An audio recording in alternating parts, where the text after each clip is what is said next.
ساتھیو، ہماری خبر کی سرخی ہے 38 سالہ نسیم منگلوری کو سپرد خاک کر دیا گیا۔ ان کی زندگی کا ایک ورق۔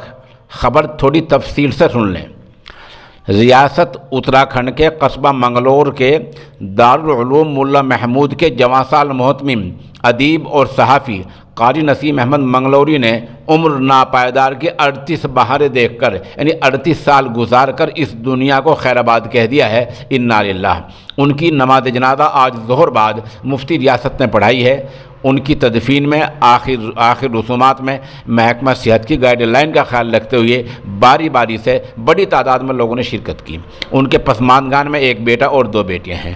ان سے وابستگی رکھنے والے مولوی اویس خان ٹپرانوی نے سوشل انڈیا نیوز کو بتایا کہ قاری نسیم کی شروع کی تعلیم اپنے قصبے منگلور کے مدرسۃ المؤمنین میں ہوئی ہے، جہاں انہوں نے قرآن کریم حفظ کیا، تجوید حاصل کی اور دینیات کی تعلیم بھی حاصل کی۔ اس کے بعد قاری نسیم نے المدارس دارالعلوم دیوبند کا رخ کیا۔ چند برس دارالعلوم میں رہنے کے بعد وہیں مولانا ابوالکلام رحمۃ اللہ علیہ کی خدمت میں رہ کر تربیت حاصل کی۔ دنیاوی علوم کے لحاظ سے انہوں نے تاریخ میں اور اردو میں MA کیا اور پترکارتا جرنلزم کا کورس بھی مکمل کیا۔ وہ ایک کامیاب مدرس تھے اور کامیاب محتمم بھی تھے، چنانچہ عورتوں کی تعلیم پر ان کا خاص دھیان رہا۔ قاری نسیم نے 2001 میں شاعری کی شروعات کی۔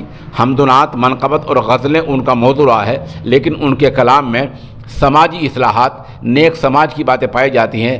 حسن و زلف اور عشق، یہ باتیں ان کے کلام میں کمی ہیں۔ وہ زیادہ نیک سماج کے قائل تھے۔ مولوی اویس آگے بتاتے ہیں کہ قاری مرحوم نیک سماج کی تشکیل کے لیے کوشاں رہتے تھے۔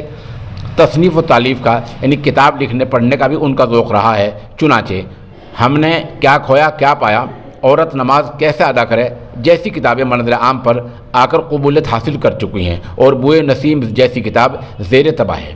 منگلور کی ہندی تاریخ، خوشحال زندگی کے سنہری اصول، گلستہ مصطفیٰ جیسے موضوعات پر بھی انہوں نے طبع آزمائی کی ہے۔ بچوں کو اور خاص کر علماء و حفاظ کو عصری علوم سے وابستہ کرنے میں مرحوم نے اہم رول ادا کیا ہے۔ اس نامہ نگار نے چند ہفتے پہلے ہی مولوی اور ہائی اسکول کے عنوان سے مرحوم سے ایک تفصیلی انٹرویو لیا تھا، جو سوشل انڈیا نیوز پر شائع بھی کیا گیا تھا۔ تعزیت پیش کرنے والوں میں مفتی رئیس احمد دہرادون، مفتی اعظم ڈاکٹر عظمت اللہ خان، مولانا اظفار خان، قاری شمیم، مفتی معصوم وغیرہ کے نام قابل ذکر ہیں۔ یہ ان کی زندگی کا ایک ورق ہم نے پیش کیا ہے۔ ان کی اس زندگی کو پیش کرنے میں کہیں کوئی تاریخی غلطی ہم سے ہوئی ہو تو برائے مہربانی ہمیں کمنٹ میں ضرور مطلع کریں۔